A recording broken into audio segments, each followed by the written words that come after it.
বালি কোঅপারেটিভ ব্যাংকে ভোটে জয়ী তৃণমূল। 7 বছর পর বালি কোঅপারেটিভ ব্যাংকে ভোট।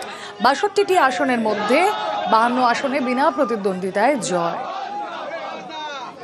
দেবাশিস চক্রবর্তী প্রতিনিধি রয়েছেন আমাদের সঙ্গে। 7 বছর পর বালি কোঅপারেটিভ ব্যাংকে ভোট, 62টির মধ্যে 52 আসনে বিনা প্রতিদ্বন্দ্বিতায় জয়।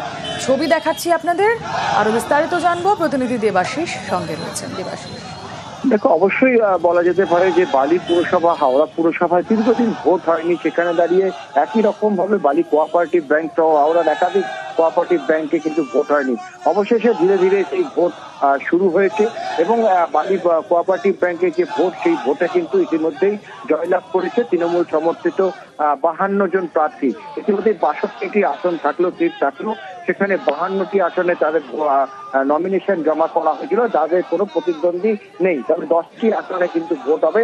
সেখানে বিরোধী রাজনৈতিক দল কয়েকজন তারা প্রার্থী দিতে পেরেছে। ফলে এই ভোট হবে আগামী জুন মাসের শেষের দিকে।